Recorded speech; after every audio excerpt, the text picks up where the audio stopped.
Motorsport Files. Today we are talking all things Formula One. Yes, we are back finally after a very long winter, or at least it feels that way. We are back. The cars are back on grid. So before we get into it, let's introduce to you our fourth and final new presenter to the show. He's a lifelong Formula One fan and is a fanatic about it. So, Zac, welcome to the show, mate. How are you? How are you feeling? I'm really well. Thank you for having me. It's good to actually finally have F1 back and great to talk about it on this podcast. I'm looking forward to it. Yeah, I'm looking forward to it. So, shall we just kick off by having a bit of a review of the new regs? Yeah, so obviously the main one, DRS is gone, but it's still kind of here, really. You've got the new overtake mode, which Ferrari famously did the backwards wing, or the upside down wing, which I'm really upset wasn't there in Australia. I know it was just a prototype, but I think it looks really, really cool. So obviously that means you can get more power, more top speed if you're within 1 second. But this is the other part of it. So this is, I think, of what some F1 fans aren't enjoying, harvesting the energy. So I know that there's been a lot of issues and debates about it being in Formula E sort of category now. And it's unfortunate because with the different modes to recharge the battery, I really enjoyed the first part of the race. What did you think of it? There was a lot of forwards and backwards. Knew you were going to ask me that. So, obviously, like a lot of people, we all thought the starts were going to be an absolute nightmare, and indeed it kind of was. There was very nearly a massive accident on the start with Lawson, I think it was, not getting away cleanly. And a couple of people complained that they didn't have full batteries at the start of the race, which frankly is just not good enough. It really isn't. We should be on top of that by now. So there was that. And then the race got going, and the first 19 laps, had a lot of overtakes. And if you're a casual viewer just coming in, say you've been involved with the first year or two, yeah, that's going to have looked great. Loads of overtakes, lots of action. But I think for anybody who's been following the sport for any sort of length of time, you kind of got to about lap 5 and you thought, this isn't real. And I saw the overtakes happen and the repasses, and I just thought, this isn't sustained overtaking. This isn't like overtaking used to be, where you would pull a move down the inside, push them out to the outside of the corner, take the position and go, and you could keep your position. This was purely down to deployment, when they were doing it and for as long as they could muster it. And then they were passed back again, and it's artificial. And after the first 19 laps or so, because obviously it calmed down a bit after that, didn't it? Yeah. I just felt like I was missing something. Well, I think that's the thing, obviously. I think we had 45 overtakes last year or something, and then this time it's 120. But most of them are just very basic switchbacks, and a lot of drivers have said it's artificial. And I think that leads to the point of it is kind of losing something, because it's gone from braking at the absolute last minute to who can harvest battery. It's gone from racing to almost a game of chess in a way. However, there has been a huge divide on the drivers, and it seems to be, if they're at the front, I know that Hamilton said in one of the interviews, he really enjoyed it. It's good to see him on top again, almost, nearly on that podium. But he just basically said, if you're at the back, you just got to sort of suck it up in a way. And I know that obviously Verstappen absolutely hates the current regulations, as he's been quite vocal about for, coming up to 3 years now. I think it's just a huge change, and any new change in F1 is always contentious. I mean, look at 2014 when we lost the V8s and the V10s. That's still in memories. But I think it's just a change, and that's all that people sort of notice at the moment. They're not taking full account of what actually it can bring, because Formula One is a growing and evolving sport all the time. And I think the main point is, what will they do with these regulations? Because they are quite fluid. It was only just before the race, the FIA tried to stop one of the overtake modes between turns 6 and 9, I think. And the drivers were very vocal about not doing that because it'd stop a huge part of the race from actually being sort of a passable sector in a way. And then they completely switched back on that, which I thought was really good. So we can change it and it will get better. But I think at the moment we are stuck in these regulations till 2031, I believe. Yeah, that's right, yeah. So I think we need to start getting used to it, unfortunately. No, I mean, I'm not against change. Change brings innovation. That's a good thing. And do you know what? I know that it's gone away from internal combustion engines and it's now a 50-50 split. And it kind of has worked. The electrical components in F1 does seem to have worked, largely speaking. Unlike the WRC, where it was just too fragile and too expensive to maintain. In Formula One, it has worked. So I don't think I'm against it, per se. What I am against is over-restriction. I just long for the days where drivers had full power all the way through the race and they could use it to pass and overtake. And all right, if you want to start and bring the electrical component side into it, fine. Just give them enough power to race, please. I don't like seeing them run out of power partway down a straight. It's poor. It doesn't look good on Formula One, and it's not all that interesting to watch. I don't think it's very interesting to drive either, in a way. I mean, well, Norris doesn't think so. Yeah, exactly. And quite a few others. But if you're trying to get the maximum out of your car, you should be doing the Michael Schumacher method of never let your foot off that right-hand pedal, which he famously never ever did. No. But I think that it's because of this change, we are going to get a different breed of drivers now. And I don't know how that's going to impact the lower formulas as well, because it's already a huge difference between going from karting up to sort of F3, F2. There's a big difference. It's not like playing football where, you know, what you practice and what you play in your back garden is exactly the same as what you play on the field, just on a larger scale. You can't really have that in Formula One. Yeah, you've got the like sort of virtual stuff, but it's just not the same. But I think we're going to get a different breed of drivers going forwards. And I think that the rookies are the ones to watch out for this year. I know that Kimi Antonelli, he was struggling quite a lot actually, whereas Russell wasn't. But I think Russell's at that point where he's young enough that he can sort of blend in and try these new things with these new regulations. Whereas like Alonso, Hamilton, I think they'll find it a little bit harder over time. Although saying that, Hamilton's been very, very positive, and it's good to see him smile again after last year. Do you know what it is? It really is so refreshing to see him upbeat and smiling and sounding positive. It's other people have already mentioned it, and I kind of did miss the boat, unfortunately. But I think it was like the start of 24. I realised it was just the ground effect cars he couldn't get along with, and he never did. Both him and Mercedes just couldn't get on with those regs. Now we've kind of gone away from that again, and we've gone back to slightly more towards what he's more used to. Clearly, he's a lot happier as a driver. He's much happier with his car. I think they're going in the right direction, aside from, again, I find myself saying this, and you know Ferrari what I'm going to say. Ferrari strategy. You know exactly what I'm going to say. Why? I mean, he got a new engineer for the start of the year, and I thought, great. Okay, new working relationship. Hopefully those days are past us. But no.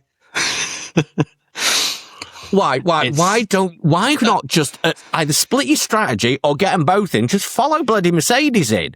Get a new set of tyres. Why be so rigid? It just seems like the Ferrari strategy team just are blinkered. It's like they've got horse blinkers on and they just can't see the bigger picture. And I'm just wondering, when is that going to change? Because until it does, I don't see them winning a championship. I think it's an institutional thing at the end of the day. The only two famous drivers to actually change Ferrari and change their whole tifosi of Ferrari are the best were Schumacher, and he did quite well, I would say. And then there's a driver called Niki Lauda. Yeah. who also did quite well. Strange, isn't it? Yeah, he sort of made a bit of a name for himself, didn't he? He did all right. Just a little bit, yeah. But then I think the Ferrari strategy originally was they were really hoping for another virtual safety car, which obviously they got. Unfortunately, the pit lane was then closed, which is a little bit of a bad look. But I think looking at last year, it is still a massive improvement. I understand it's only the first race in, but it was painful last year watching Hamilton talking to him to have Leclerc overtake him. I think that took, well they're making a tea break apparently. Yeah. So I think that it should get better, but also it's a huge thing, isn't it, to be a team strategy? You've got a load of people at the back office. You've got obviously the person at the pit wall, and they make the final call. But it is a 50-50 thing. Like, you can view it however you like. But if it does work, you look amazing and it's fantastic. You are a hero, yeah. And if it goes wrong, it's shocking. However, Ferrari do more shocking than bad. Good. Yeah, I will be willing to put my hand up if this is wrong, but I believe most team strategy calls happen at the pit wall. They're the ones with all the information. I know they have input from the office, but unlike most teams, Ferrari gets overruled by head office, and we've heard that happen. Was it last year or the year before? It was a Hamilton call, I believe. But it got overruled, and it was in the press. It was massive, big news. That can't happen. The Ferrari strategists need to become a bit more fluid. They need to think outside the box a little bit more. They had this one-stop strategy in their minds, and they stuck to it regardless of what was happening on track. And if it had worked out, like you say, yes, there'd have been bloody heroes and the Tifosi would have gone mental, granted, but it didn't, frankly. I will say, though, I think Hamilton's influence is now starting to be felt. And I think that will continue. He's had a fair few years now. Was it 5 years of just not winning, things not going his way, and his head has dropped. So far, he couldn't see the wood for the trees. His head's come up, and he's remembered he's a 7-8 times champion. 8, it's definitely 8. We all know it's 8, but yeah. To tell your English without saying your English. Oh, yeah. Well, it's it, yeah. He's definitely an 8-time champ, let's face it. But he's remembered who he is. Somebody said it to him. I can't remember if it was a fan or somebody said it to him famously, and he went, "Yeah, you know what? Yeah, I am." And it's made a sea change in him. He was fourth, but he was happy with fourth, and he was happy with the direction it went. I too really long to see that rotating rear wing. I want to see that on track because that looks mint. I don't care if it's worse. It looks cool. I'm not sure it was, I think it just wants a bit of development. I would be surprised if we see that post-summer break. Well, I know that Toto was on about, obviously, complaining as he usually does, and I reckon that Mercedes definitely have their own folding wing in the pipeline and being developed. I'm not too sure if it is better, though, because I know that, obviously, it's like an upside down, well, it is a plane wing, sorry. It becomes a wing, yeah. Lift the car and then it gets a little bit faster, but then how much drag do you add? Yeah, I mean, obviously a Formula One wing famously is an upside down plane wing. That's how they got the idea initially. And that air force pushes the car down, giving you extra grip. So if you're then to twist that around, you're going to get a little bit of lift. It's not a plane, so it's not suddenly going to take off, but it will have the style. Exactly. But it will have a slight lift to it because of the profile of it. And it will just make it a little bit smoother. I think they had enough laps to test to make sure it actually worked in principle. I think it just wants a bit of development. I wouldn't be surprised if we see it. It's down to lap time. If it proves like it's going to increase lap time, they'll bring it in.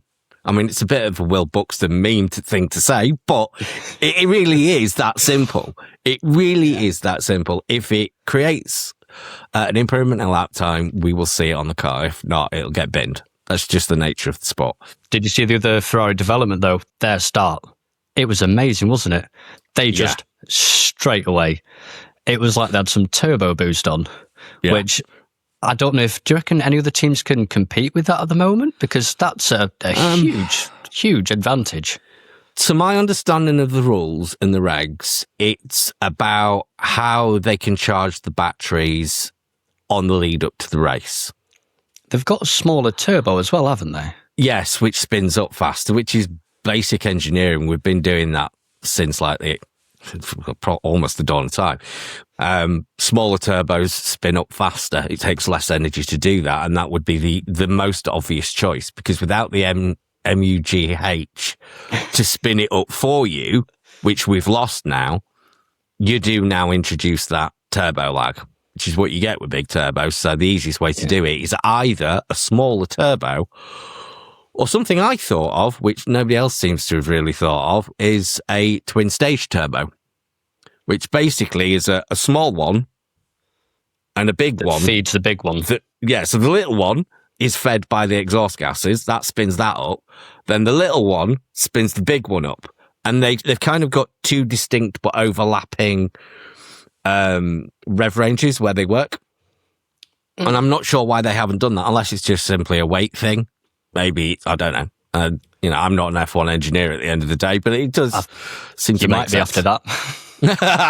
Well, you never know. I mean, it's been seen on cars before. Bi-turbo motors have been around for a while. So the technology isn't new by any stretch. I don't know. Maybe it's just a weight thing. But to answer your question, yeah, I do. I think they'll catch up. It's probably a battery capacity, battery delivering. So how the battery delivers its power and how it charges up. And that will happen quickly, probably within a couple of races. I think we'll see that gap close up pretty rapidly. For now, though, they teased it in pre-season testing and they delivered in Australia, and they were rocket ships off the line. They were indeed. Mercedes, we clearly saw that they weren't sandbagging. They really are that quick. And it was great to see two different teams battling it out at the front. We've had McLaren and Red Bull for a while, and we will get onto those in a minute. But yeah, it was great to see that those two teams had got it together. It's nice to see Mercedes back as well. They've obviously been struggling in the ground effect era.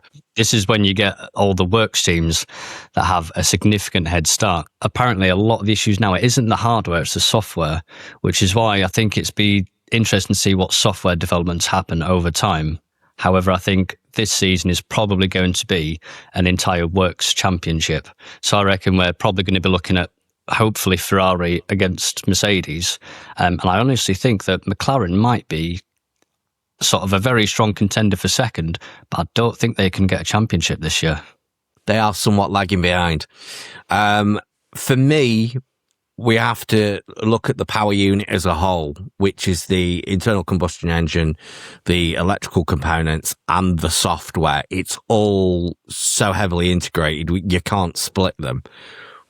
So if we were to do that, which I think we should, they've got a new engine, and they were running that in Australia compared to the one that was in the back of the McLaren and the rest of the customer teams. I believe they will get that for China, so it'll be really interesting to see how much closer they are. It's down to chassis in that case. That's probably the only thing that can bring them back up to fighting for the top two. You're right, though. I don't think McLaren are going to have a winning season this year. I think it will be the two. I mean, the only spanner in the works could be maybe Red Bull.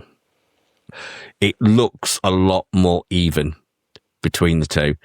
I'm not counting the fact that they had was it a software failure or hydraulic failure or something, wasn't it, that caused Verstappen's rear brakes to lock.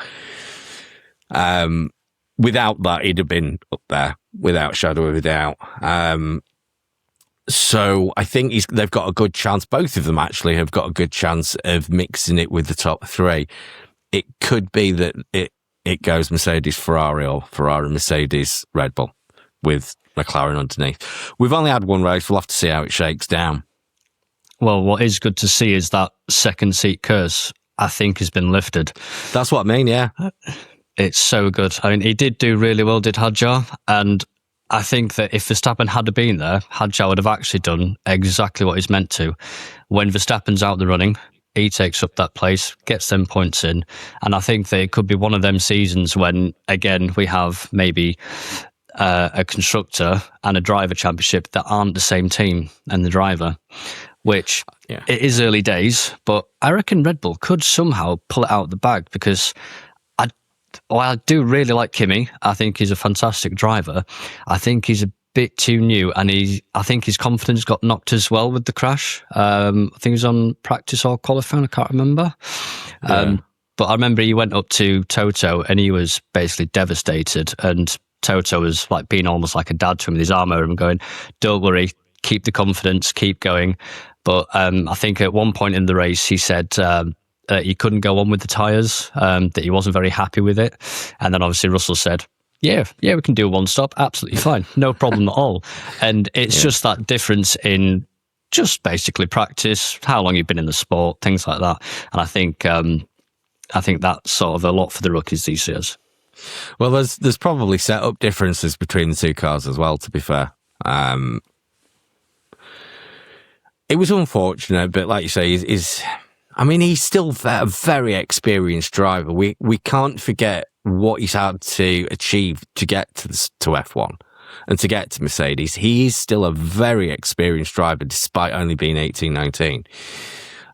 It's just, he needs to keep his chin up and he needs to keep pushing. I mean, things like that, it's just nature of the sport. It does happen and it will happen. Russell's been in the position for a little bit longer, so he's got his feet under the table. He's a lot happier, and I think it's just a confidence thing. As long as he can keep his head up, he'll be right. Yeah. I wouldn't discount him, is what I'm basically trying to say. I think he's more than capable of mixing it with the big boys, as is Hadjar. And I know how good Max is. I do. But he doesn't look scared, does Hadjar. I reckon if he has an opportunity, he's going to fight for it. And all right, he might not come out on top with, against Max, but he's going to bloody put a damn good effort in. And I think sometimes he's going to come out on top, especially if Max has another issue where he's starting at the back of the field.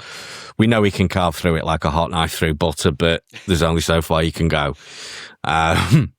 So no, I'm hopeful. I'm hopeful. And obviously they've got, with Lauren Mecky's in there as well, it's a new direction, isn't it? So I think maybe it's a more positive one as well.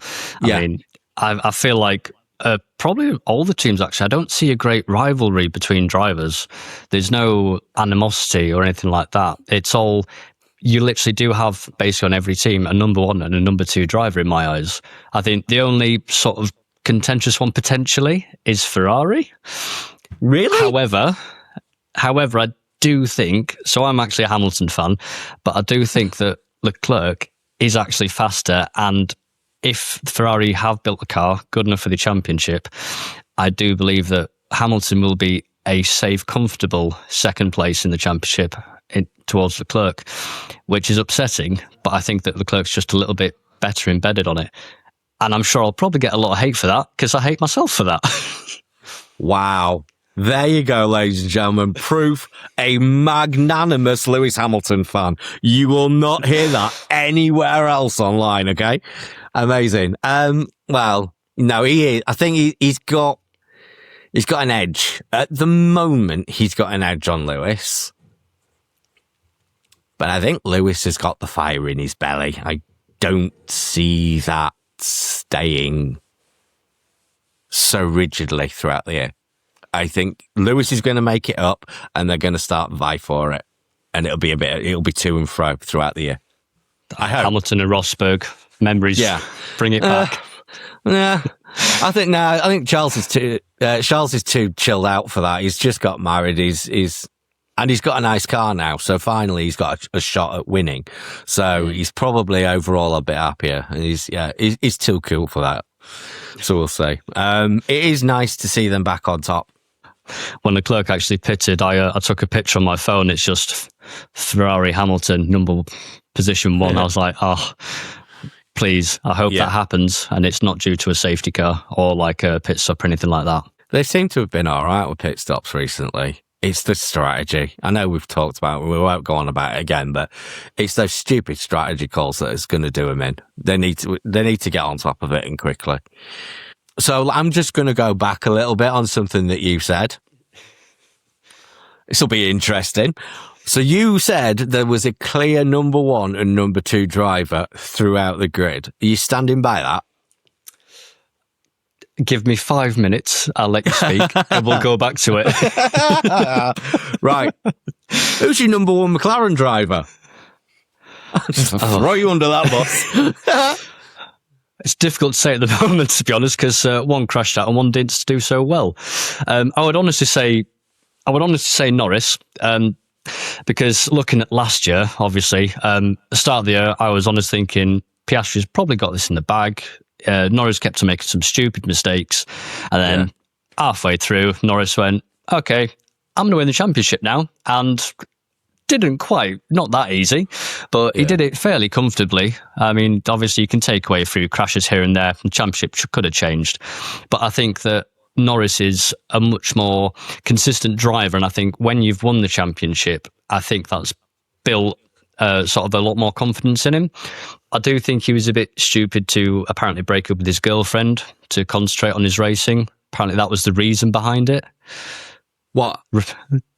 Lando Norris broke up with his girlfriend allegedly because he wants to concentrate on his Formula One, which I think is just a little bit stupid.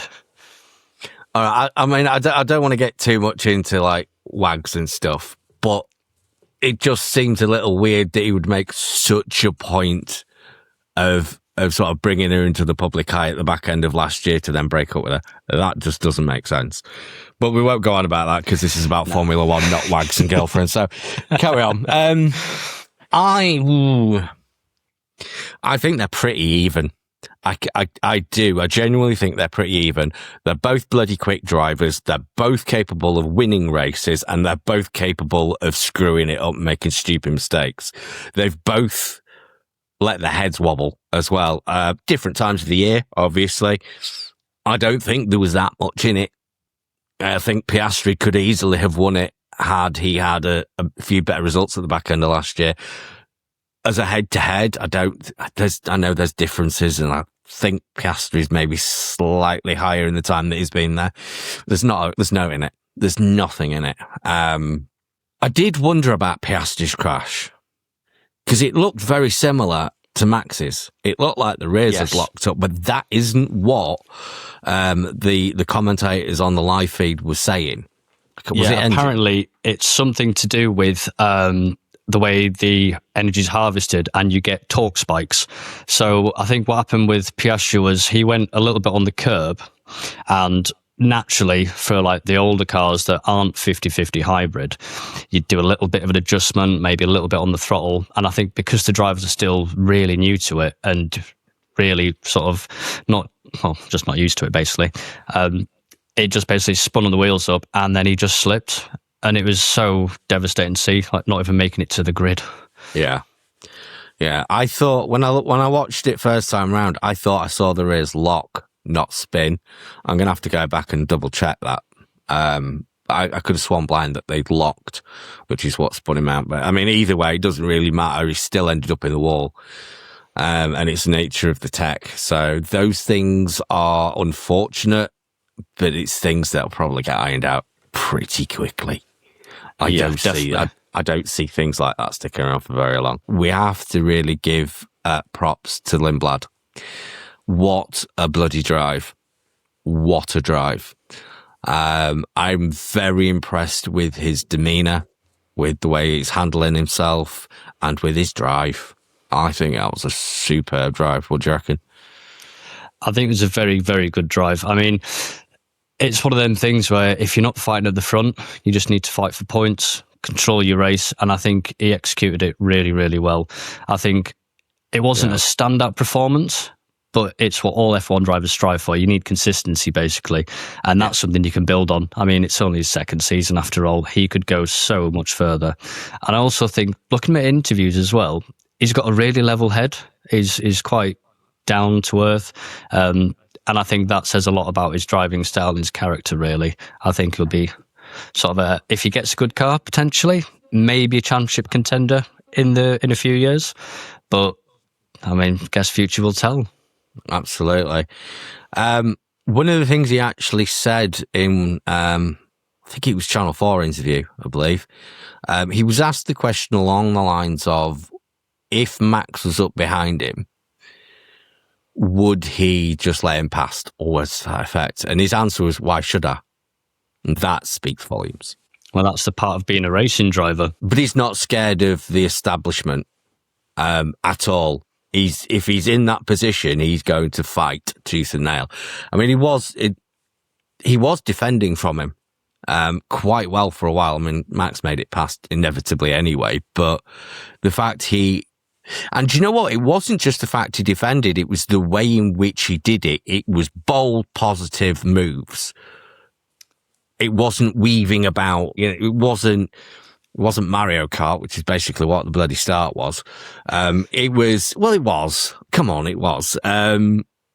nice, bold. It was assured. That's the word I was looking for. It was assured. And if he carries that forwards and keeps his chin up and starts to have some decent mid-level results, I think, it's definitely somebody we should be keeping an eye out for. I'm very impressed with him. Good job. I think it was great to see him take the hard outside line and really make his car as wide as possible in certain times. It sort of reminded me when Alonso was stopping Hamilton lap after lap after lap. And as you say, I think it's great the fact that he's not scared of Verstappen like a lot of drivers are. They see that Red Bull and they think, oh my God, get out of the way because he'll eventually get me. I think that speaks volumes on him. And I think he will be quite ruthless, but also fair, which I think is the best thing. I think he'll be fair too. Yeah. I've mentioned him already, Hadjo, but we have to talk about reliability. His car went boom. Full eco boom. Now, I have heard that it was hydraulics. What do you think? Is that a bad omen, or is it just one of those things? No, I don't think it's a bad omen as such. I mean, Red Bull, they're a fantastic team. They've got a great technology centre behind them. And also, I think a lot of people forgetting it is a brand new engine and they're actually now partnering with Ford. It's not that bad. I think a lot of it is software because they're all electronic now. And if one thing goes wrong slightly, it'll affect the rest of the car in a way, which is why you're getting these random torque spikes. You're getting these gremlins in the engine. But I think that it will get ironed out eventually. I mean, they've probably gone through absolutely reams and reams of data and they've probably already almost found out what it is. And they will then maybe over-engineer it as well to make sure it doesn't happen in the future. Because I know that a good way to make an engine like Mercedes did is build one for reliability and one for speed and then combine the two. And I think that what Ford's done at the moment to be so amazing out the gates compared to, the likes of Honda, for example, they've done a good job. They've just been a bit unfortunate, I think. So what you're saying is I'm being too harsh? It is only the first race. Yeah, all right, okay. We'll give them another race. We'll see how they get on. If it blows up on China, I will shave my beard off. I thought you were going to say head. Really thought you were going to say head, though. Okay, let's move on. Speaking of new engines and reliability, Audi also have a new engine. New team, yes, it's a rebranded Sauber team, but it's really not, is it? Because they've put so much time, effort. They've got new staff in. They've got essentially a whole new centre with the amount of work that they put into it. And they came away with a points finish. Well played, Audi. That's exactly what we wanted to see. In opposition to Cadillac, who, as I think everybody expected, didn't really do as well. I think everyone sort of forgot they were racing apart from the little symbols on the side.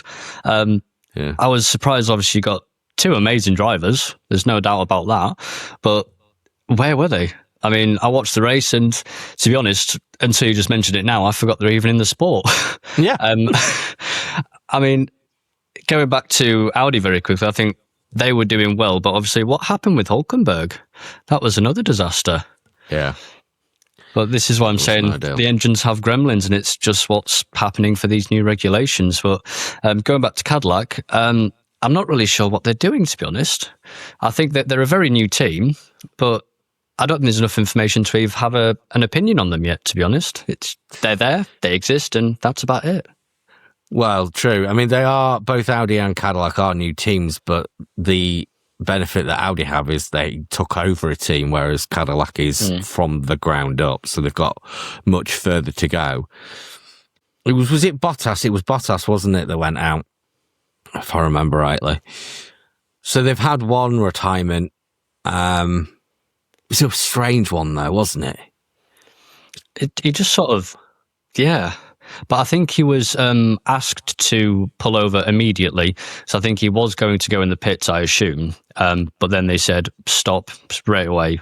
And obviously when your team tells you that, you're not going to sort of not do it. It was a bit strange how he didn't just go that little bit extra and go in the pits. Yeah, just a couple of extra feet and the mechanics could have come and got it on a trolley and pushed it down. An interesting result then. So we've got, Mercedes on top, as we expected.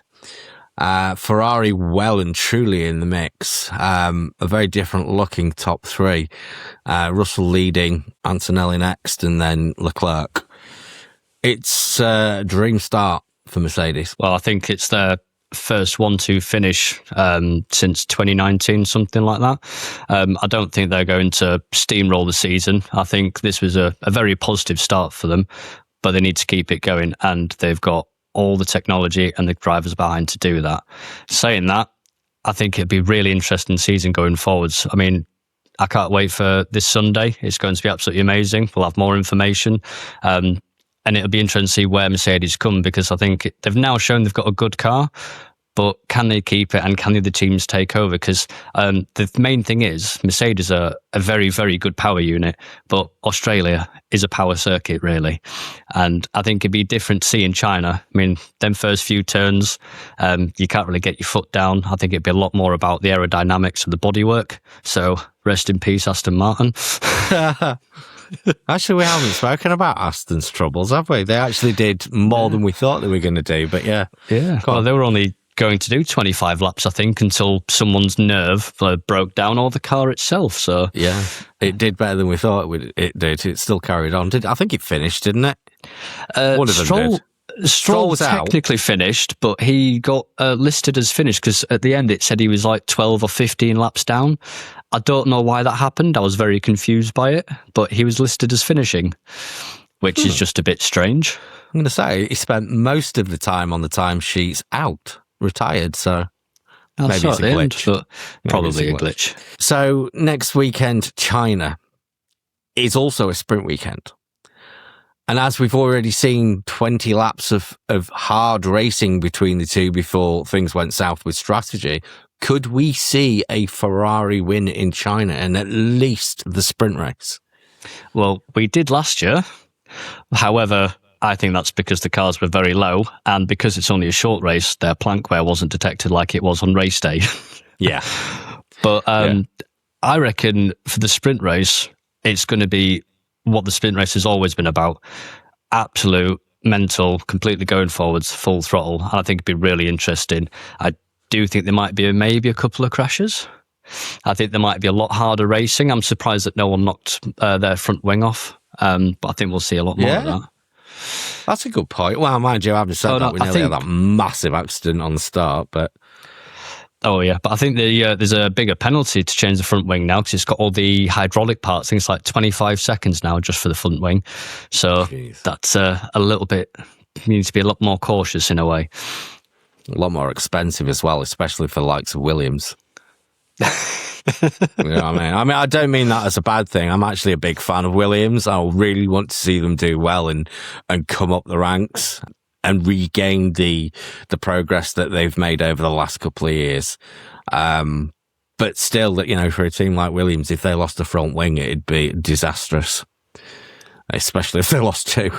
They can't afford that. So I'm hoping that we see a bit of improvement with Williams. I do. I genuinely do. It will be interesting. I think both Charles and Lewis are just going to go have at it in the sprint weekend. I think they're in a good position to keep that to get that top step, at least in the sprint. In the race itself, I think it's going to be much of a muchness, to be honest. I think it'd be pretty similar. Well, I honestly think that China will...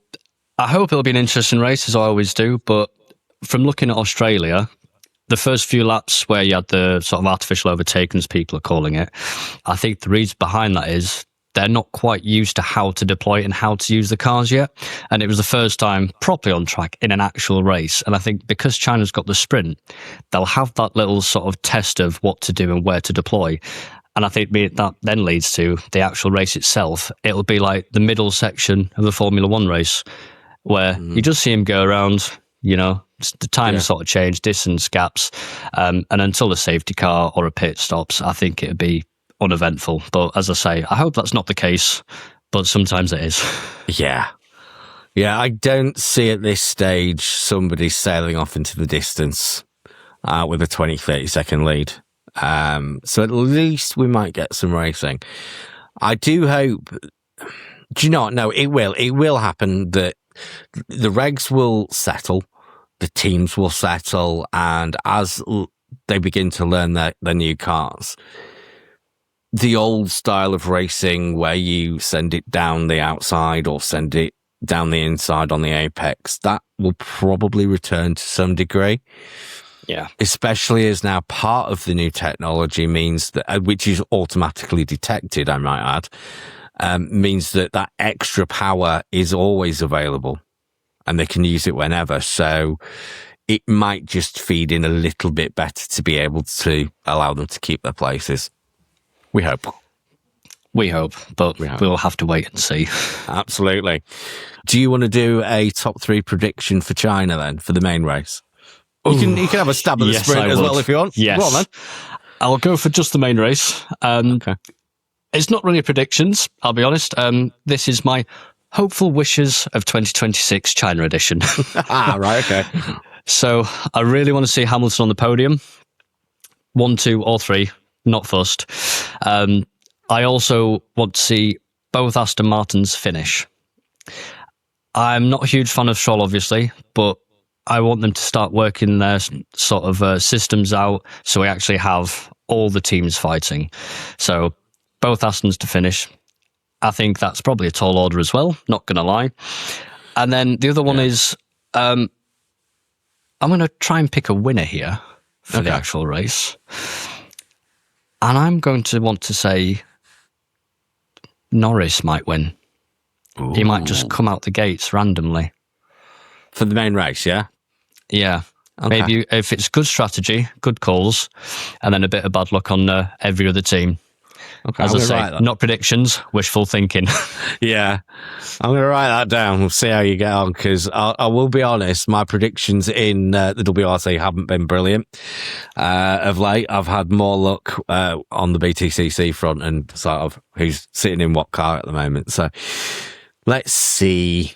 I will go for just the main race because I think the sprint is such a random event as the first sprint of the new regs. I'm not sure what the hell's going to go down with that. So main race, I will go Charles Leclerc to win. Oh, very nice. And I think I'm going to have to just go Russell second, Antonelli third, Lewis fourth. Got to get him in there.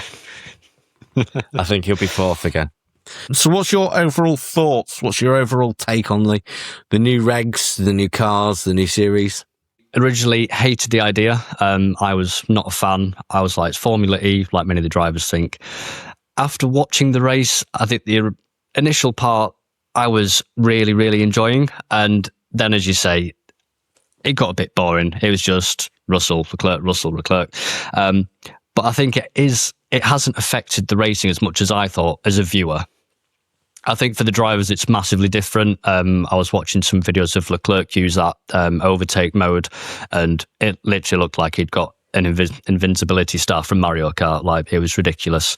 But I think, as you say, when the regulations actually settle, it'll be a lot better.